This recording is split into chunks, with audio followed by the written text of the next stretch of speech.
Disease outbreak through the lens of a disaster relief organization. So, what is a disease outbreak? Is it the mumps, the measles, or something like swine flu?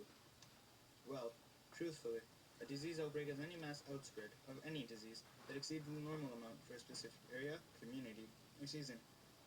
Disease outbreaks can last anywhere between a couple of weeks to several years and usually occur when a transferable disease that hasn't been seen in an area for a while strikes back, or if the disease was never really seen as a threat or known about in the first place.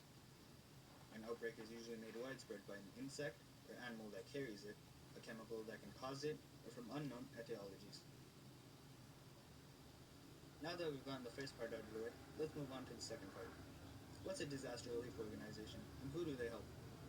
Well, disaster relief organizations are any organization quick to respond and provide humanitarian aid to people caught up in a catastrophe. Who they help ranges from organization to organization, however. For example, Red Cross responds to 70,000 disasters in the US every single year, and these disasters encompass things like house fires that affect just one person to earthquakes that displace millions.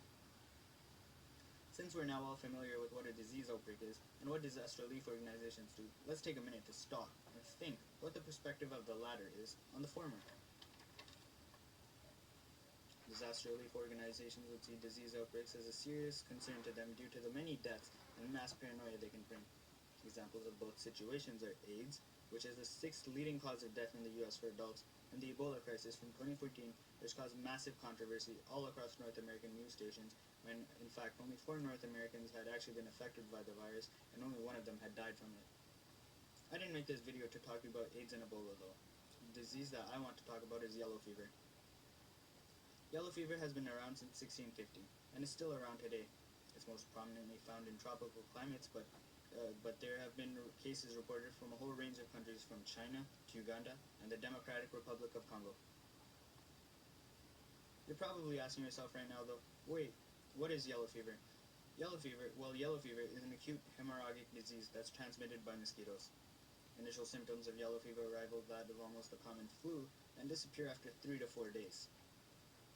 These initial symptoms are fever, headache, jaundice, which is the yellowing of the skin, muscle pain, and nausea.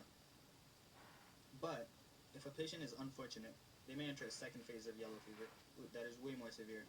Half of those who enter this phase die between 7 to 10 days, and basically what happens within the phase is the patient will experience high fevers, dark urine, abdominal pain with vomiting, and bleeding that can occur from the nose, eyes, mouth, or stomach. The organs that get hit the hardest in this second stage are the liver and the kidneys. Let's talk about the liver first.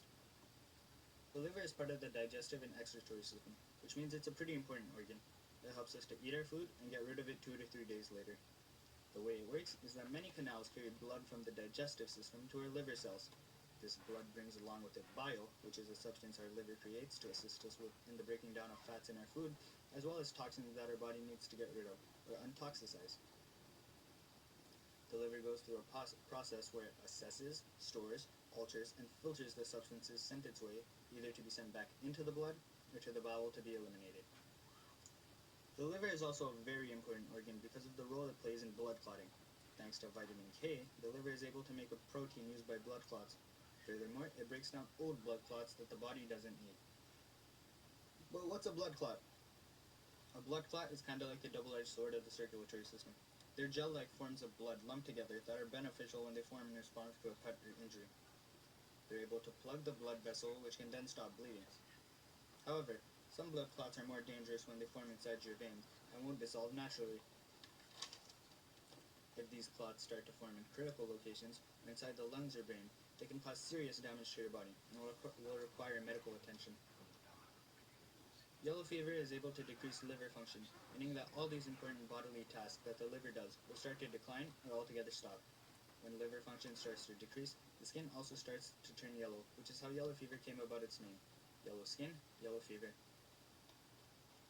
Let's move on to the liver now. The kidney now. Just like the liver, the kidneys are part of the excretory system. In fact, kidneys are one of the most crucial organs involved in the excretory system. What they do is every day they filter huge amounts of blood, which gets turned into urine. The blood to urine ratio is about 120 to 150 quarts, to 1 to 2 quarts. The urine is composed from waste and extra fluids, which is then sent to the bladder. By By doing this, kidneys are able to help keep the composition of the blood clean, prevent the buildup of waste inside our bodies, and keep levels of electrolytes stable, such as potassium, sodium, and phosphate. Kidneys also make hormones that regulate blood pressure, create new red cells, and help keep the bones strong. Similar to how when the liver gets affected by yellow fever and sees a decrease or decline in its functions, the same thing happens to the kidneys. Just to recap a bit, when yellow fever attacks the liver, the organ systems that get impacted are the digestive and excretory system directly, as the liver isn't able to make bile or untoxicize harmful substances. The circulatory system also gets impacted because the liver is unable to break down old blood clots and assist in the creation of new ones. And finally, the integumentary system also gets impacted because the skin starts to turn yellow. Onto the kidneys, the organ systems that get impacted when yellow fever hits are the excretory system, because the kidneys are unable to filter blood to urine, the circulatory system because the blood's composition won't be kept clean, and the endocrine system because the kidneys won't be able to make hormones. Now that we know what organs and organ systems take their toll when someone is suffering from yellow fever, let's talk about what systems cause symptoms of stage 2 yellow fever. Just to remind you, the symptoms are high fever, dark urine, abdominal pain, and bleeding. High fevers mean the nervous system was impacted in some way or somehow. Dark urine means the excretory system was impacted, abdominal pain means the digestive system was impacted, and bleeding means the circulatory system was impacted.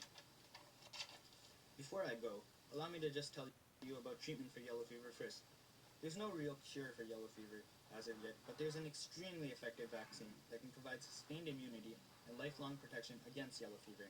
The vaccine provides effective immunity for 30 days against 99% of people vaccinated.